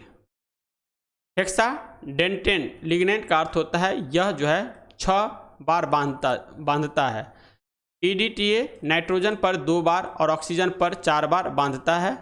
Next है EDTA का उपयोग आमतौर पर लवण के रूप में और सूखे के रूप में किया जा सकता है। यह एक जो है समन्वयी परिसर में कई बाइंडिंग की अनुमति देता है। फिर आता है 48वां क्वेश्चन, कह रहा है गलत जोड़े चुनिए। इसका आंसर हो जाएगा C पक्षी उदाकरण। मधुमक्खी मौना पालन सही है। मक्षी मत्स्यिकी सही है। रेशम कीट पालन सही है। पक्षी जो है उद्याकरण की जोड़ी गलत है। पक्षियों का अध्ययन ऑर्निथोलॉजी कहलाता है। मधुमक्खी पालन का अध्ययन एपी कल्चर कहलाता है। मत्स्य पालन के लिए PC कल्चर होता है। रेशम कीट पालन के लिए सेरी कल्चर होता है। कीटों का अध्ययन एंटोमोलॉजी होता है। वृक्ष एवं झाड़ियों का अध्ययन जो है डेंट्रोलॉजी होता है। फूलों का अध्ययन पोमोलॉजी होता है। पुष्पों का अध्ययन एंथोलॉजी होता है। इससे क्वेश्चन हमेशा एक आध देखने को मिल जाएगा आपको। कह रहे राजकोषीय घाटे को कैसे परिभाषित किया जा सकता है, तो आंसर हो जाएगा राजकोषीय घाटा बराबर कुल व्यय माइनस राजस्व प्राप्तियां प्लस गैर ऋण की पूंजी प्राप्तियां। कह रहा है राजकोषीय घाटा को परिभाषित किया जा सकता है कुल व्यय माइनस राजस्व प्राप्तियां प्लस गैर ऋण की पूंजीगत प्राप्तियों के रूप में परिभाषित किया जाता है। राजकोषीय घाटा केंद्र सरकार की राजकोषीय कार्य निष्पादन को मापने का एक सर्वाधिक महत्वपूर्ण नीतिगत मापदंड है। यह सभी स्रोतों से सरकार की कुल उदारी आवश्यकताओं को इंगित करता है। राजकोषीय घाटा को सार्वजनिक व्यय कम करके और राजस्व में वृद्धि करके नियंत्रित किया जा सकता है। सरकार की कुल आय और व्यय में अंतर को राजकोषीय घाटा कहा जाता है। राजकोषीय घाटा की भरपाई समांतर केंद्रीय बैंक से उधार लेकर की जाती है। बजट 2024-25 के अनुसार राजकोषीय घाटा जीडीपी का 5.1% है। यह अनुमानित है। ठीक है। 50वां क्वेश्चन कह रहा है सरल आवर्ती गति करते हुए किस कण की स्थिति ऊर्जा अधिकतम होती है जब विस्थापन होता है? तो आंसर हो जाएगा इसका ए जो है आयामों को दर्शाता है। सरल आवर्त गति करते हुए किसी कण की स्थितिज ऊर्जा अधिकतम होती है जब विस्थापन ए होता है। कह रहा है जब कोई कण सरल रेखा में किसी निश्चित बिंदु के इधर उधर इस प्रकार गति करे कि इसका त्वरण बिंदु से विस्थापन के अनुक्रमानुपाती हो तथा सदैव उसी निश्चित बिंदु की ओर दृष्ट हो तो कण की गति को सरल आवर्त गति कहते। नेक्स्ट पॉइंट है एक पूर्ण दोलन में लगे समय को दोलन काल कहते हैं। लोलक की कालावधि उसकी लंबाई के ऊपर निर्भर करती है। टी बराबर होता है 2 पाई रूडेंडर में L/G। गर्मियों में जो है लोलक की लंबाई बढ़ जाती है, इसीलिए आवर्तकाल भी बढ़ जाता है। इसी कारण घड़ी की सुई जो है सुस्त हो जाती है। सर्दियों में जो है लंबाई कम हो जाती है, इसीलिए आवर्तकाल जो है कम हो जाएगा और लोलक की घड़ी तेज चलने लगेगी। चंद्रमा पर लोलक घड़ी को ले जाने पर जो है उसका आवर्तकाल बढ़ जाएगा, क्योंकि चंद्रमा पर जी का मान जो होता है पृथ्वी के जी के मान के 1/6 गुना के बराबर होता है। चलिए 51 नंबर क्वेश्चन कह रहा है एक पाइप यानी पाइप ए के खाली टैंक को 8 घंटे में भर सकता है और पाइप बी जो है पूरे भरे हुए टैंक को 12 घंटे में खाली कर सकता है। यदि दोनों पाइप का एक साथ खोल दिया जाए तो टंकी खाली होने भरने में कितना समय लगेगा? तो इसको ऐसे ही बना लीजिएगा। एक जो लगेगा 8 घंटा में, बी लगेगा 12 घंटा में। दोनों का एलसीएम निकाल लीजिएगा, जो समय होगा उससे भाग दे दीजिएगा तो हो जाएगा 24 घंटा में। करा यदि सरकार कीमत सीलिंग निर्धारित करती है तो साम्य कीमत से अधिक हो तो क्या हो जाएगा? मांग मात्रा पूर्ति की मात्रा से अधिक होगी। यदि सरकार कीमत सीलिंग निर्धारित करती है तो साम्य कीमत से अधिक तो मांग मात्रा पूर्ति मात्रा से अधिक होगी। मांग अधिक होने पर पूर्ति कम होने पर जो है कीमत बढ़ जाती है। पूर्ति अधिक होने पर मांग कम होने पर कीमत घट जाती है। मांग और आपूर्ति नियम का अपवाद है। फिर आता है यहाँ पे choose the correct prefix to complete the word in the given sentence. Unfortunately all the work had to be done. Answer हो जाएगा इसका सी री। ब्रायोफाइटा पादप समानता पाए जाते हैं तो आंसर हो जाएगा नम व छायादार आवासों में। ब्रायोफाइटा पादप समानता नम व छायादार आवासों में पाए जाते हैं। यह जो वनस्पति जगत का एक बड़ा वर्ग है। इसके अंतर्गत वे सभी पौधे आते हैं जिनमें वास्तविक संवहन उत्तक नहीं होते हैं, जैसे मोसेस, हॉर्नवॉर्ट, लीवरवर्ट आदि। पौधे के वर्गीकरण में ब्रायोफाइटा का स्थान शैवाल और टेरिडोफाइटा के बीच आता है। ब्रायोफाइटा को पादप जगत का उभयचर भी कहते हैं। ये भूमि पर जीवित रहते हैं परंतु लैंगिक जनन के लिए जल पर निर्भर होते हैं। इनमें जो है कायिक जनन विखंडन द्वारा होता है। आमतौर पर ये पौधे जड़, तना एवं पत्तियों में विभाजित न रहता है। चलिए 55वां क्वेश्चन कह रहा है स्पिनिंग जेनी की खोज किसने की? तो आंसर हो जाएगा जेम्स हारग्रीव्स के द्वारा। स्पिनिंग जेनी की खोज जो है जेम्स हारग्रीव्स के द्वारा किया गया था। स्पिनिंग जेनी एक बहु स्पिंडल कताई फ्रेम है। परीक्षा उपयोगी में कुछ महत्वपूर्ण तत्व आविष्कारक है और आविष्कारक कह रहा है स्पिनिंग जेनी 1764 में खोजा जेम्स हारग्रीव्स के द्वारा। वाटर फ्रेम जो है 1769 में रिचर्ड आर्कराइट के द्वारा। पावर लूम 1785 में एडमंड कार्टराइट के द्वारा। वास्प इंजन 1776 में जेम्स वाट के द्वारा। सेफ्टी लैम्प 1815 ईस्वी में जो है हम्फ्री डेवी के द्वारा। स्पिनिंग मिल ये 1779 ईस्वी में सैमुअल क्रॉम्पटन के द्वारा। 56 नंबर क्वेश्चन कह रहा है भारत की विदेश नीति आधारित है तो आंसर होगा गुट निरपेक्ष की नीति पर। यहाँ पे इसका आंसर ए हो जाएगा। भारत की विदेश नीति गुट निरपेक्षता की नीति पर आधारित है। गुट निरपेक्षता यानी नॉन अलाइनमेंट का अर्थ होता है किसी भी गुट में शामिल न होना। अप्रैल 1961 ईस्वी में बेलग्रेड में गुट निरपेक्ष देशों का प्रथम शिखर सम्मेलन आयोजित हुआ था, जिसमें सदस्यों की संख्या 25 थी। नाम की स्थापना में JL नेहरू, मार्शल टीडो और कर्नल नासिर का योगदान सबसे महत्वपूर्ण है। नाम की स्थापना पूंजीवादी और समाजवादी गुटों के कारण हुआ था। इसका मुख्यालय जकार्ता, इंडोनेशिया में स्थित है। गुट निरपेक्ष देशों की सदस्य संख्या वर्तमान में 120 है। गुट निरपेक्ष आंदोलन का सम्मेलन जिस देश में होता है वही देश की अध्यक्षता करता है। नाम का सचिवालय काठमांडू में जो है स्थित है। चलिए नेक्स्ट 57वां क्वेश्चन है, निम्नलिखित नदियों में से कौन सी नदी अफ्रीका महाद्वीप में स्थित नहीं है? तो आंसर हो जाएगा हडसन। हडसन जो नहीं है, क्योंकि हडसन नदी अफ्रीका महादेश में जो है स्थित नहीं है। हडसन नदी संयुक्त राज्य अमेरिका के न्यूयॉर्क प्रांत में बहने वाली नदी है। फिर आता है जाम्बेजी लिम्पो नील नदी, अफ्रीका महाद्वीप में स्थित है। यही लिम्पोपो नील नदी है लिम्पोपो नदी है जो आपको मकर रेखा को 2 बार काटती है। नील नदी विक्टोरिया झील से निकलती है और भूमध्य सागर में गिरती है।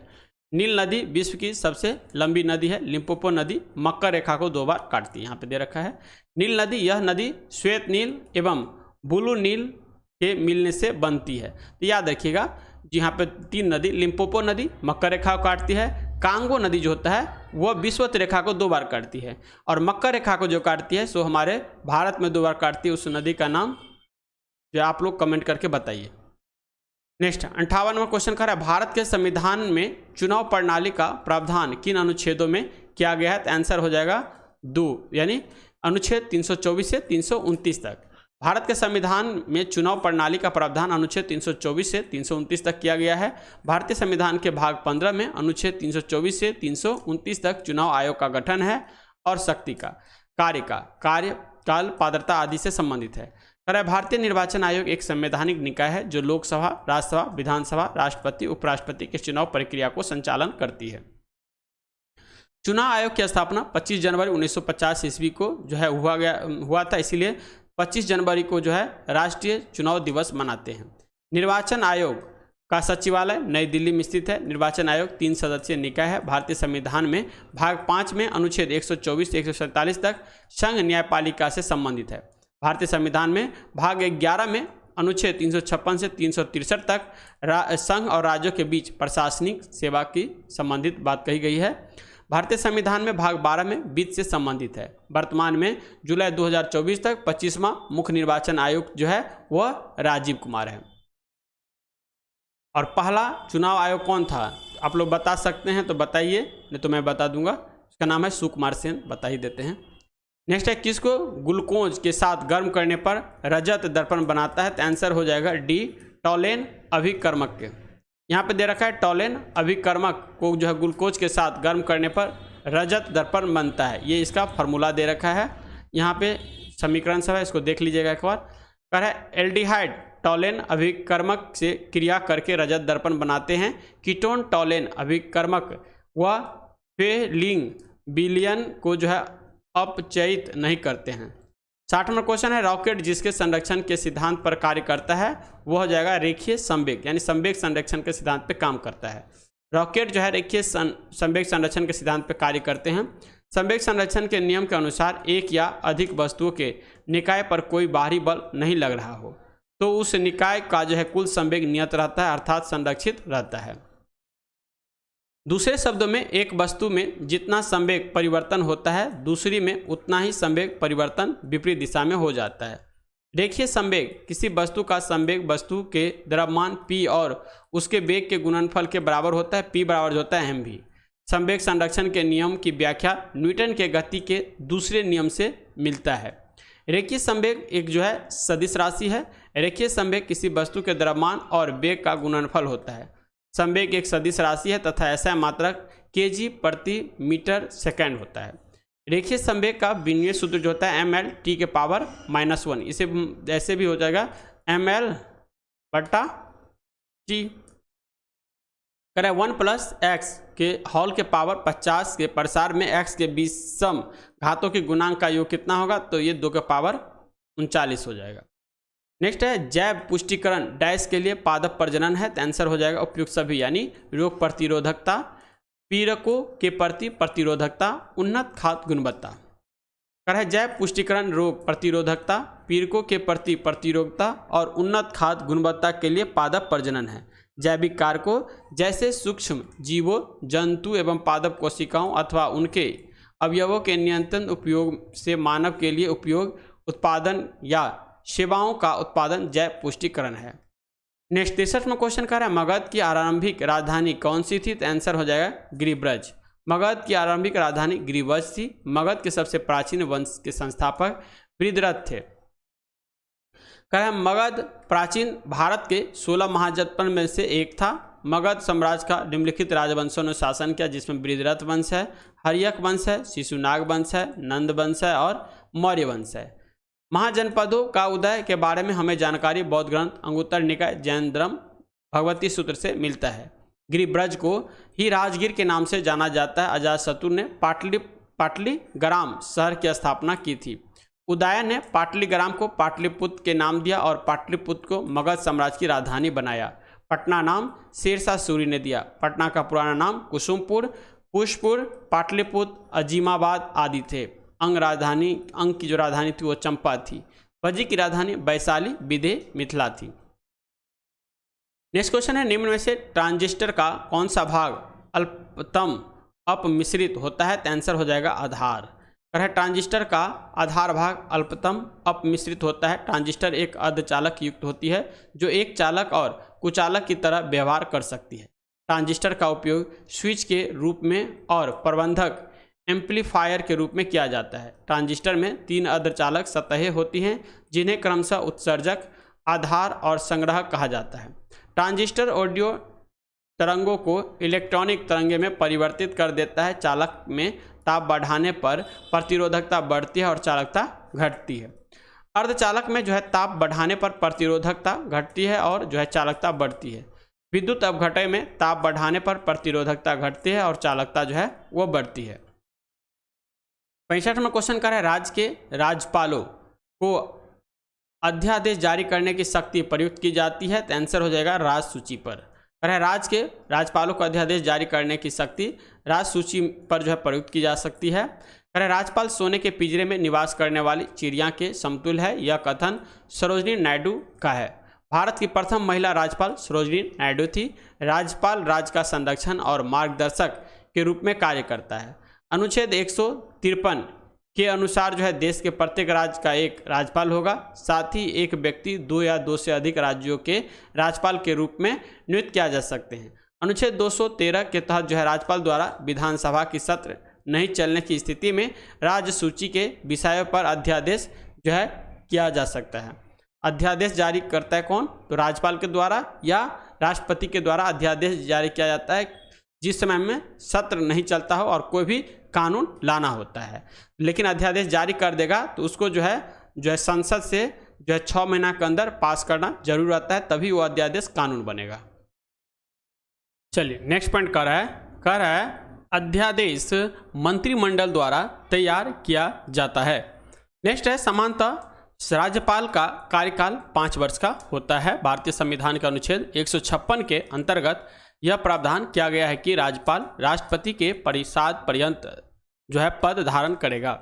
संविधान के अनुच्छेद 155 के अंतर्गत राज्यपाल की नियुक्ति राष्ट्रपति करता है। संविधान के अनुच्छेद 159 में राज्यपाल की शपथ का प्रावधान किया गया है। 66वां क्वेश्चन कर है मंदार पर्वत बिहार के डैश जिले में स्थित है, तो आंसर हो जाएगा बांका में। कर है मंदार पर्वत बिहार के बांका जिले में स्थित है। बिहार की सबसे ऊंची चोटी सोमेश्वर पहाड़ी की चोटी है जिसकी ऊंचाई 874 मीटर ऊंची है। हिंदू धर्म के पौराणिक ग्रंथों में मंदार पर्वत का धार्मिक महत्व है। ऐसा मानता है कि जब देवताओं और असुरों के द्वारा जो है समूर मंथन किया गया तब जो है मंदार पर्वत को मंथनी और उस पर बासुकी नाग को जो है लपेटकर रस्सी का काम लिया गया था। नेक्स्ट है रामनगर दून की पहाड़ी और सोमेश्वर की पहाड़ियाँ उत्तरी बिहार के पश्चिमी चंपारण जिले में स्थित है। दक्षिणी बिहार में स्थित पहाड़ियों में कुछ है जैसे खड़गपुर की पहाड़ियाँ मुंगेर में है, कैमूर की पहाड़ियाँ रोहतास में है और बाराबर की पहाड़ियाँ जहानाबाद में है।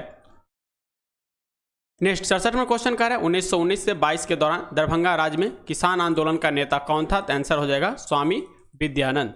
कर रहा है 1919 से 22 के दौरान दरभंगा राज्य में किसान आंदोलन के नेता स्वामी विद्यानंद थे। जून 1919 में मधुबनी जिले के किसानों को दरभंगा राज्य के खिलाफ आंदोलन के लिए स्वामी विद्यानंद ने जो है संगठित किया था। लगान वसूली के दौरान दरभंगा राजा के गुमास्तों का अत्याचार, जंगल से फल और लकड़ी प्राप्त करने का अधिकार का विरोध इस आंदोलन की मुख्य विशेषता थी। नेक्स्ट, दरभंगा महाराज ने किसान सभा का गठन कर कुछ रियायत देकर इस आंदोलन को कमजोर कर दिया। नेक्स्ट पॉइंट है बाबा रामचंद्र का संबंध अवध किसान आंदोलन से है। स्वामी सहजानंद सरस्वती भारत के सबसे बड़े किसान नेता थे। बिहार प्रांतीय किसान सभा वर्ष 1929 और वर्ष 1936 में स्थापित अखिल भारतीय किसान सभा का गठन स्वामी सहजानंद सरस्वती द्वारा किया गया था। चलिए नेक्स्ट क्वेश्चन है, कह रहा है सोनार में डैश तरंगे प्रयुक्त होती है? तो आंसर हो जाएगा परा ध्वनि तरंगे।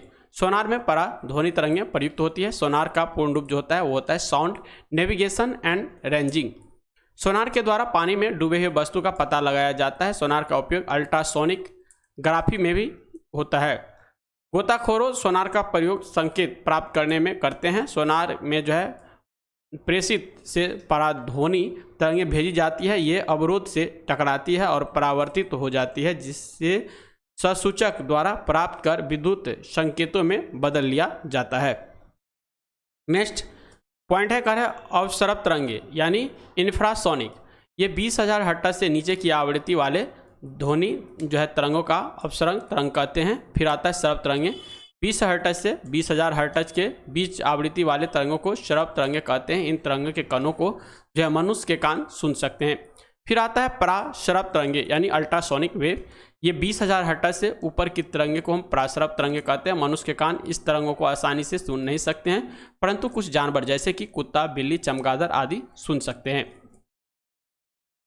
नेक्स्ट क्वेश्चन है C60 के एक अणु में कितने षटकोणीय व पंचकोणीय जो है आकृति होती है? तो आंसर हो जाएगा इसका 20 षटकोणीय और 12 पंचकोणीय। कराए C16 का आकार एक शांकर बॉल के समान होते हैं। हेक्सागोन यानी षटकोण सफ़ेद होता है। C16 फुलेरिन को कहते हैं। यह कार्बन का अपरूप है। C16 कार्बन का अत्यधिक क्रियाशील रूप होता है। C16 का उपयोग कैंसर के उपचार में भी किया जाता है। कार्बन सबसे ज़्यादा यौगिक बनाने वाला तत्व, इसी कारण से जो है कार्बन को एक सार्वभौमिक तत्व कहा जाता है। हीरा यानी डायमंड, हीरा कार्बन का क्रिस्टलीय अपरूप है। इसका प्राकृतिक स्रोत किम्बरलाइट पत्थर होता है। संसार का सबसे कठोर तत्व जो है वो हीरा ही है। काला हीरा को कार्बोनेट जो है बोर्ड कहा जाता है। हीरा का संरचना नियमित चतुष्फलकीय होता है। कृत्रिम हीरा के जो है सर्वप्रथम मोयांस ने 1893 में बनाया था।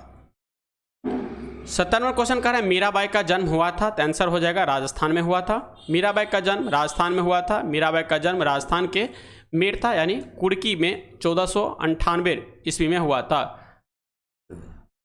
नेक्स्ट पॉइंट है मेवाड़ के जो है महाराणा संगा के पुत्र राजा भोजराज ने इनका विवाह हुआ। मीराबाई कृष्ण भक्ति शाखा की हिंदी की कवि यात्री थी। मीराबाई के भक्ति गीत को पदावली कहा जाता है। मीराबाई ने अपने काव्य में कृष्ण की जो है प्रेमी यानी कृष्ण को प्रेमी, सहचर और पति मानकर चित्रित किया है। चलिए नेक्स्ट क्वेश्चन है चांद का मुंह टेढ़ा है कृति के लेखक हैं? तो आंसर हो जाएगा मुक्तिबोध। ठीक है, कह रहा है मुक्तिबोध मूलतः कवि हैं। उनकी अन्य काव्य संग्रह निम्नलिखित है, जिसे भूरी भूरी खाक धूल, अंधेरे में, सतह से उठता आदमी, कहानी संग्रह, कामायनी एक पुनर्विचार, नई की कविता का आत्मसंघर्ष। फिर आता है नए साहित्य का सौंदर्य शास्त्र, नास देवता, ब्रह्म राक्षस। फिर आता है शमशेर बहादुर सिंह की रचनाएं में चुका भी नहीं हूँ मैं, इतने पास अपने, अभिव्यक्ति का संघर्ष, बात बोलेगी, काल तुमसे हो रहे मेरी, कुछ और कविताएं। फिर आता है रघुवीर शाह की रचनाएं में सीढ़ियां पर धूल में, आत्महत्या के विरुद्ध, हंसो हंसो जल्दी हंसो, रास्ता इधर से है। फिर आता है केदारनाथ अग्रवाल की रचनाएं में युग की गंगा, फूल नहीं रंग बोलते हैं, पंख का पतवार, गुल मेहंदी, हे मेरी तुम। नेक्स्ट 72वां क्वेश्चन है निम्न में से किसके कारण राष्ट्रीय आय के चक्राकार प्रवाह का आकार बढ़ता है, तो आंसर हो जाएगा सार्वजनिक व्यय, सी हो जाएगा। सार्वजनिक व्यय के कारण राष्ट्रीय आय के चक्राकार प्रवाह का आकार बढ़ता है। चक्रीय प्रवाह की अवधारणा का जो है एक आर्थिक इकाई से दूसरी आर्थिक इकाई के बीच वास्तविक लेन देन या मौद्रिक लेन देन से संबंधित है। नेक्स्ट है, यह प्रवाह दो तरफ होता है, इसीलिए यह चक्रीय प्रवाह कहलाता है। भारत में राष्ट्रीय आय की गणना राष्ट्रीय सांख्यिकी कार्यालय यानी NSO के द्वारा की जाती है। भारत में सर्वप्रथम राष्ट्रीय आय का आकलन दादा भाई नौरोजी ने किया था, और ये जो दादा भाई नौरोजी थे ये 20 रुपया प्रति व्यक्ति आय का जो है बताए थे। राष्ट्रीय सांख्यिकी कार्यालय NSO सांख्यिकी और कार्यक्रम कार्यान्वयन मंत्रालय राष्ट्रीय आय के अनुमान के लिए नोडल एजेंसी है। 2019 में राष्ट्रीय सांख्यिकी कार्यालय NSO जो है बनाने के लिए CSO को राष्ट्रीय नमूना सर्वेक्षण कार्यालय NSSO के साथ जो है विलय कर दिया गया था। कर है, किसी देश में जीवन स्तर प्रति व्यक्ति आय से जो है प्रतिबिंब होता है। चलिए 73वां क्वेश्चन करें, निम्न में से कौन सा कथन भारतीय संविधान की प्रस्तावना के संबंध में सही नहीं है, तो आंसर हो जाएगा इसका डी। अरे प्रस्तावना में अभी तक सिर्फ 2 बार ही संशोधन किया गया, जो कि गलत है, क्योंकि प्रस्तावना में सिर्फ अभी तक 1 बार ही जो है किया गया। प्रस्तावना अभी तक 2 बार, ये गलत है यहाँ पे। प्रस्तावना में अब तक एक मात्र संशोधन 1976 में 42वां संविधान संशोधन किया गया था। ठीक है, 42वें संविधान संशोधन अधिनियम 1976 द्वारा प्रस्तावना में समाजवाद, पंथ निरपेक्ष और अखंडता शब्द को जो है जोड़ा गया था। N.A. पालकीवाला ने प्रस्तावना को संविधान का परिचय पत्र कहकर संबोधित किया था। संविधान में प्रस्तावना को अमेरिका के संविधान से अपनाया गया। प्रस्तावना की भाषा को ऑस्ट्रेलिया के संविधान से लिया गया है। भारतीय संविधान की प्रस्तावना का आविर्भाव पंडित जवाहरलाल नेहरू द्वारा 13 दिसंबर 1946 को संविधान सभा में रखे गए उद्देश्य प्रस्ताव से हुआ। यही कारण है कि भारतीय संविधान की प्रस्तावना को उद्देशिका कहकर भी संबोधित किया जाता है। सर अल्लादी कृष्णास्वामी अय्यर के शब्दों में संविधान की प्रस्तावना हमारे दीर्घकालीन सपनों का विचार है। K.M. मुंशी ने भारतीय संविधान के प्रस्ताव को हमारे संप्रभु प्रजातांत्रिक गणतंत्र की जन्म कुंडली कहा था। नेक्स्ट है, भारतीय संविधान की प्रस्तावना 3 प्रकार के न्याय की गारंटी देता है, जिसमें सामाजिक, आर्थिक और राजनीतिक न्याय है। 5 प्रकार के स्वतंत्रता की गारंटी देता है, जिसमें विचार, अभिव्यक्ति, विश्वास, धर्म, उपासना। विचार, अभिव्यक्ति, विश्वास, धर्म और उपासना। 2 प्रकार की समानता की गारंटी देता है, उसमें हो जाएगा प्रतिष्ठा और अवसर की समानता। प्रतिष्ठा और अवसर की समानता, ये सारे हमारे प्रस्तावना में वर्णित है। अरे कौन सी प्राकृतिक गैस की पाइपलाइन एशिया में नहीं है, तो आंसर हो जाएगा रूबी पाइपलाइन। अरे रूबी प्राकृतिक गैस की पाइपलाइन एशिया में नहीं है। रूबी प्राकृतिक गैस जो है पाइपलाइन USA में है। रूबी प्राकृतिक गैस पाइपलाइन जुलाई 2011 से सेवा दे रही है। अरब गैस पाइपलाइन, यह पाइपलाइन मध्य पूर्व में एक प्राकृतिक गैस पाइपलाइन है। इसका उद्गम जो है सिनाई प्रायद्वीप में अरीस के पास होता है। ठीक है, कह रहा है इसका निर्माण जो है मिस्र की प्राकृतिक गैस को जॉर्डन, सीरिया, लेबनान को निर्यात करने के लिए किया गया था, जिसमें इजराइल से आने जाने के लिए पानी के नीचे और भूमिगत पाइपलाइन थी। इसकी कुल लंबाई जो है वो 1200 किलोमीटर है। पूर्वी पश्चिमी प्राकृतिक गैस पाइपलाइन जो है काकीनाडा के भरूच तक जाती है। यह पाइपलाइन आंध्र प्रदेश से गुजरात यानी 1386 किलोमीटर लंबी पाइपलाइन है। इस पाइपलाइन की शुरुआत जो है संरचना का 2006 में हुआ था। भारत की सबसे बड़ी LPG gas pipeline Jamnagar Loni LPG pipeline है। कह रहे थोड़े से असमित बटन में माध्य एक्स बार दे रखा है। माध्यमिक एम और बहुलक जेट के संबंध को जिस सूत्र से दर्शाया जाता है वो है, आंसर हो जाएगा इसका बी। चलिए नेक्स्ट क्वेश्चन है, भारत का सबसे अधिक लीची उत्पादन राज्य है, तो बिहार हो जाएगा, क्योंकि भारत का सबसे अधिक लीची उत्पादन राज्य बिहार है। बिहार में भी मुजफ्फरपुर जिला लीची में सर्वाधिक उत्पादन जो है जिला है। भारत का सबसे अधिक जूट उत्पादन राज्य पश्चिम बंगाल है। उत्तर प्रदेश भारत का सबसे बड़ा गेहूं उत्पादक राज्य है। करें निम्न अभिक्रिया पर विचार कीजिए। यह अभिक्रिया दे रखा है, इसका आंसर हो जाएगा तुल्यांकित भार बराबर अनुभार बटा 2। नेक्स्ट क्वेश्चन 78 में करें, निम्न कार्बोक्सिलिक अम्लों को उसकी अम्लीय क्षमता के घटते हुए क्रम में लिखिए, तो आंसर हो जाएगा इसका ए आंसर है। तो सबसे पहले हो जाएगा तीसरा यानी फ्लोरोएसिटिक अम्ल, फिर उसके बाद हो जाएगा क्लोरो एसिटिक अम्ल, फिर उसके बाद दूसरा एसिटिलिक अम्ल और फिर हो जाएगा ब्यूटारिक अम्ल, यानी इसका आंसर ए हो जाएगा। एसिटिक अम्ल को जो है एथेनोइक अम्ल के नाम से भी जाना जाता है। अम्ल स्वाद में खट्टा होता है, अम्ल का पीएच मान पी से कम होता है। एसिटिक अम्ल की वजह से ही सिरका में तीखी खुशबू होती है। कुछ प्राकृतिक अम्ल एवं उनके स्रोत जैसे फॉर्मिक अम्ल चींटी के डंक में होता है। ऑक्जेलिक अम्ल जो होता है वो पालक में होता है और इसमें टमाटर में भी ऑक्जेलिक ही अम्ल पाया जाता है। फिर आता है साइट्रिक अम्ल, नींबू कुल के फलों में आता है यानी, और स्टैटिक अम्ल इमली, अंगूर, कच्चे आम आदि में होते हैं। परीक्षा भी कुछ महत्वपूर्ण तथ्य।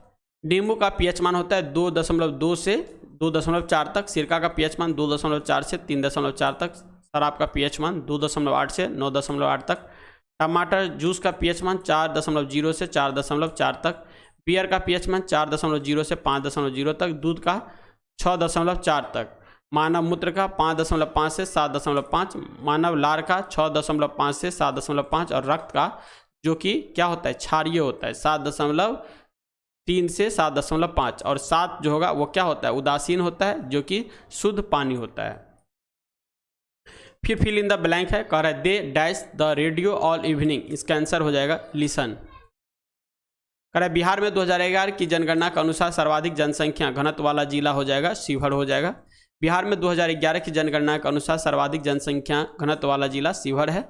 शिवहर का जनसंख्या घनत्व जो है वो 1882 प्रति व्यक्ति किलोमीटर है। बिहार जनसंख्या घनत्व के मामले में देश का अग्रणी राज्य है जहाँ पे 1106 प्रति वर्ग किलोमीटर में है। न्यूनतम जनसंख्या घनत्व वाला राज्य जो है अरुणाचल प्रदेश जहाँ पे 17 किलोमीटर प्रति स्क्वायर पे है। न्यूनतम जनसंख्या घनत्व वाला जिला बिहार में कैमूर हो जाएगा जहाँ पे 488 है। बिहार का न्यूनतम लिंगानुपात वाला जिला मुंगेर है। जनगणना 2011 के अनुसार बिहार का सर्वाधिक लिंगानुपात वाला जिला गोपालगंज है जहाँ पे 1021 है। फिर आता है बिहार का शिशु लिंगानुपात 2011 जनसंख्या के अनुसार 935 है। चलिए 81 में क्वेश्चन करें निम्नलिखित में से कौन सा योगात्मक बहुलक है, तो आंसर हो जाएगा पीवीसी। इसे हम कहते हैं पॉलीविनाइल क्लोराइड, एक योगात्मक बहुलक है। ऐसे बहुलक जिनका निर्माण समान या भिन्न प्रकार की पुनरावृत्ति एकल इकाइयों के प्रत्यक्षतः योग द्वारा बिना किसी उप उत्पादन के निराकरण से होता है। इनमें एकल असंतृप्त यौगिक होते हैं जो समानतः एथीन के व्युत्पन्न होते हैं। पीवीसी का पूर्ण नाम जो है वो है पॉलीविनाइल क्लोराइड। पीवीसी का उपयोग पाइप, प्लास्टिक, बरसाती हैंडबैग आदि निर्माण में किया जाता है। प्राकृतिक बहुलक में देखिएगा तो प्रकृति से प्राप्त बहुलकों को प्राकृतिक बहुलक कहते हैं। उदाहरण के लिए स्टार्च, सेलुलोज, प्रोटीन, प्राकृतिक रबर इत्यादि। संश्लेषित बहुलक देखिएगा तो कृत्रिम रूप से बनाए गए बहुलक को संश्लेषित बहुलक कहते हैं। उदाहरण के लिए नायलॉन, टेफ्लॉन, बेकेलाइट और बेरिलीन इत्यादि। बेकेलाइट यह एक थर्मोसेटिंग प्लास्टिक है जिसका निर्माण फिनॉल और फॉर्मेल्डिहाइड के संघनन अभिक्रिया द्वारा किया जाता है। 82 नंबर क्वेश्चन कर रहा है कुमार गंधर्व के संगीत की मुख्य विशेषता क्या थी, तो आंसर हो जाएगा सी मालवा लोकधुन और हिंदुस्तानी शास्त्रीय संगीत। कह रहा है कुमार गंधर्व के संगीत के मुख्य विशेषता मालवा लोकधुन और हिंदुस्तान शास्त्रीय संगीत है, अन्य विकल्प असंगत है। कुमार गंधर्व का वास्तविक नाम शिवपुत्र सिंधराम कोमकाली है। ये भारतीय शास्त्रीय संगीत और हिंदुस्तानी शास्त्रीय संगीत के प्रसिद्ध कलाकार हैं। उन्हें जो 1977 ईस्वी में कला के क्षेत्र में पद्म भूषण पुरस्कार से सम्मानित किया गया था। यहाँ पे फिर मैथ का क्वेश्चन है। x बराबर जो है 2 कोस चालू है cos l plus sine l, जहाँ पे y बराबर 5 cos l minus sine l के निरूपित जो है शंक्वाण या कोनिक क्या होगा, इसका आंसर एक दीर्घवृत्तीय होगा। चलिए नेक्स्ट 84वां क्वेश्चन करें निम्न में से किस प्रकार के बल्ब में ऊर्जा का खपत सबसे कम होगी, तो आंसर हो जाएगा एलईडी लाइट में। एलईडी बल्ब में ऊर्जा की खपत जो है सबसे कम होगी। बल्ब का आविष्कार थॉमस अल्वा एडिसन द्वारा किया गया था। एलईडी का पूर्ण नाम जो होता है वो होता है light emitting diode. LED bulb अधिक प्रकाश व बहुत कम ऊष्मा का उत्पादन करते हैं। एलईडी विद्युत ऊर्जा को प्रकाश ऊर्जा में परिवर्तन करता है। सीएफएल एवं ट्यूबलाइट में पारा और आर्गेन धातु प्रयुक्त किया जाता है। विद्युत बल्ब में टंगस्टन का प्रयोग किया जाता है। नाइक्रोम का प्रतिरोध टंगस्टन से ज़्यादा होता है परंतु टंगस्टन का गलनांक नाइक्रोम से अधिक होता है। द लास्ट जजमेंट एवं the fall of mind Michael Angelo की कृतियां हैं। सिस्टोन की गिरजाघर की छत में माइकल एंजेलो की कृतियां हैं। जीसस क्राइस्ट की माता मेंडोना का चित्र टाफेल में बनाया है। पुनर्जागरण काल में चित्रकला का जनक जियोटो को माना जाता है। 85वां क्वेश्चन कर है निम्नलिखित में से कौन सा चित्र लियोनार्दो दा विंची द्वारा नहीं बनाया गया? तो आंसर हो जाएगा लास्ट जजमेंट। अभी पढ़े हैं लास्ट जजमेंट जो है लियोनार्दो दा विंची द्वारा नहीं बनाया गया है। लास्ट जजमेंट जो है वह माइकल एंजेलो की चित्रकलाकृति है।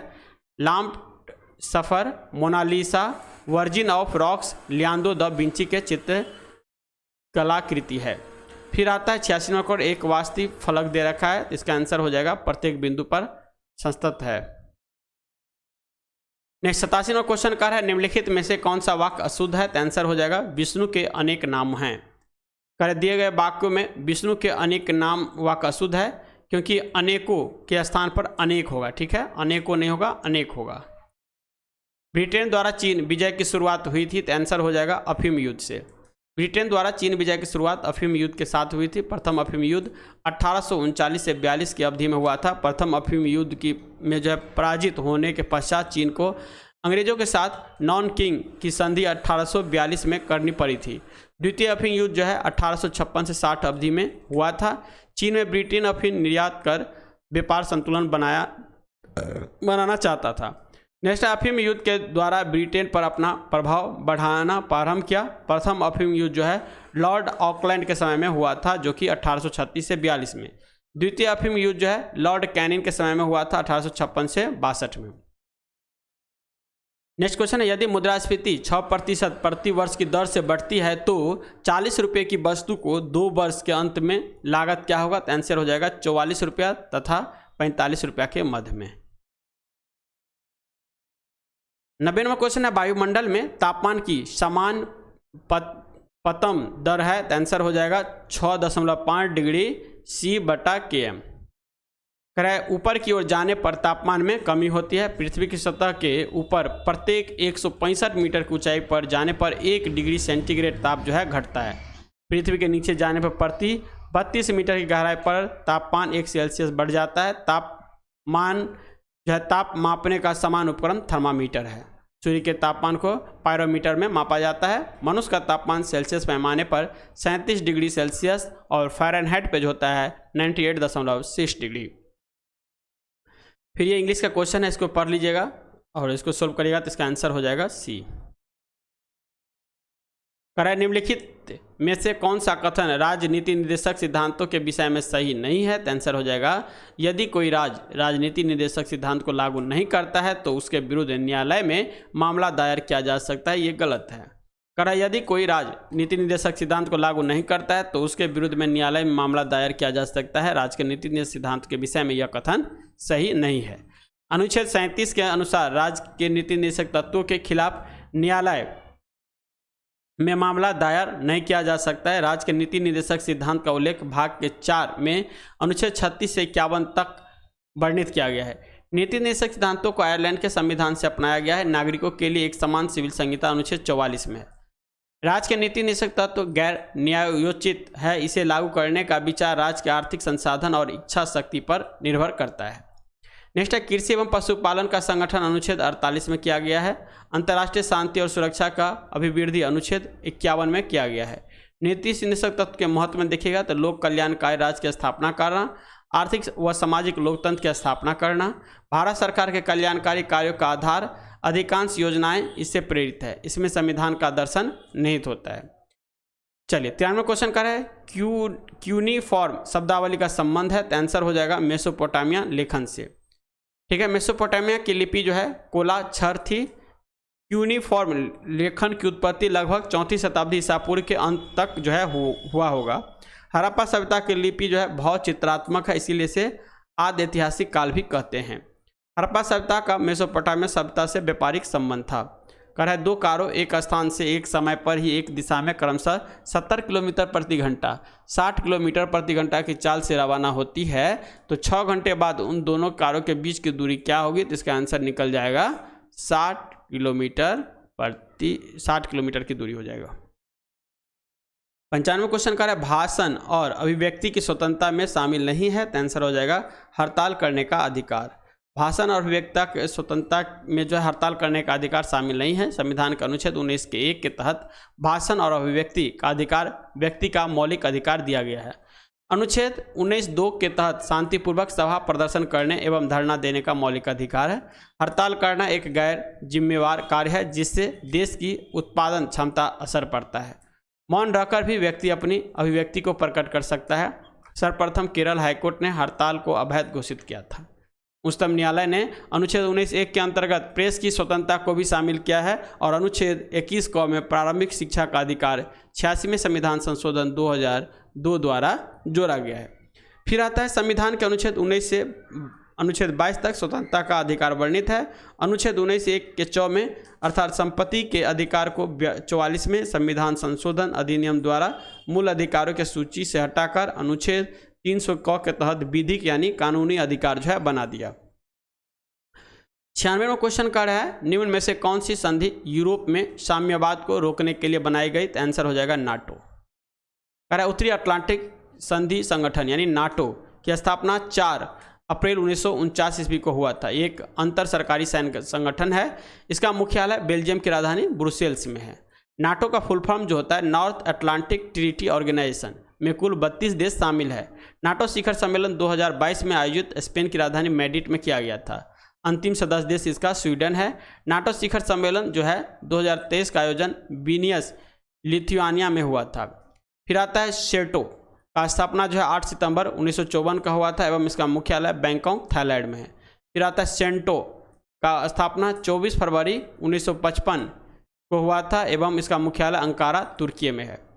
यहाँ पे देखिए कह रहा है choose the appropriate one word substitution a man who wife is dead यानी विधुर होना चाहिए, तो यहाँ विधुर हो जाएगा। 98वां क्वेश्चन है रहस्यवादी सिद्धांत का संबंधित किस धर्म से है? आंसर हो जाएगा जैन धर्म से। कह रहा है रहस्यवादी को अनैकवाद के नाम से भी जाना जाता है। रहस्यवाद का अर्थ सापेक्षवाद होता है। इस सिद्धांत के अनुसार ज्ञान दूरी, समय, प्रकाश, स्थान इत्यादि पर निर्भर करता है। रहस्यवाद, नववाद, अनेकवाद, सप्तभंगी सिद्धांत का संबंध जैन धर्म से है। ज्ञान निरपेक्ष नहीं होता है, वह परिस्थितियों के अनुसार बदलता रहता है। जैन धर्म का 5 महाव्रत अनुव्रत है अहिंसा, सत्य, अपरिग्रह, अस्तेय और ब्रह्मचर्य। 5 व्रत में ब्रह्मचर्य महावीर ने जोड़ा। अनिश्वरवाद, शून्यवाद, अनात्मवाद, क्षणिकवाद का संबंध बौद्ध धर्म से है। फिर यहाँ पर दिया हुआ है from a new word from the flowing word by using A appropriate prefix out of the prefix below. तो लीड का हो जाएगा यहाँ पे आंसर इसका डी, मिसलीड। नेक्स्ट और लास्ट क्वेश्चन है अम्लीय जठर रस डैश द्वारा स्रावित होता है? तो आंसर हो जाएगा आमाशय द्वारा। अम्लीय रस आमाशय द्वारा स्रावित होता है। आमाशय में भोजन के पहुंचने पर आमाशय से जठर रस निकलता है। जठर रस भोजन में आकर मिलता है और उसका पाचन करता है। जठर रस का निकलना गैस्ट्रिक नामक हार्मोन के उत्तेजित होने से होता है। जठर रस अम्लीय प्रकृति का होता है। जठर रस जो है हल्का पीला का अम्लीय द्रव है। जठर रस में पेप्सिन एवं रेनिन एंजाइम पाया जाता है। आमाशय प्रोटीन पाचन का प्रमुख स्थान होता है। आमाशय में उपस्थित एक अन्य एंजाइम गैस्ट्रिक लाइपेज वसा का पाचन करके इसे जो है ट्राइग्लिसराइड में बदल देता है। म्यूकस जठर रस के अम्लीय प्रभाव को कम कर आमाशय जो है रक्षा करता है। इस तरह से यहाँ पे इस सेट का जो है हम लोग 100 क्वेश्चन कंप्लीट करते हैं। फिर मिलेंगे नेक्स्ट जो आता है उसमें। लगभग देखिए समय लगेगा क्योंकि मैं ऑलरेडी नियुक्त हूँ गवर्नमेंट जॉब में, तो मुझे वो भी करना पड़ता है और उसका भी वर्क होता है, इसीलिए थोड़ा जो है वीडियो में आने में लेट लगता है। ठीक है, तो आप लोग चैनल को सब्सक्राइब करिए। फिर हम देखेंगे तो इसके बाद जो है जीके जीएस का बढ़िया से डिस्कशन लाएंगे। फिर हम लोग जो है देखते हैं एक पैनल का भी परचेज करने वाले हैं। पैनल लेकर के फिर आप लोग को अच्छा से और बेहतरीन तरीके से डिस्कशन भी कराएंगे। ठीक है, तो मिलते हैं नेक्स्ट वीडियो में। तब तक के लिए जय हिंद, जय भारत।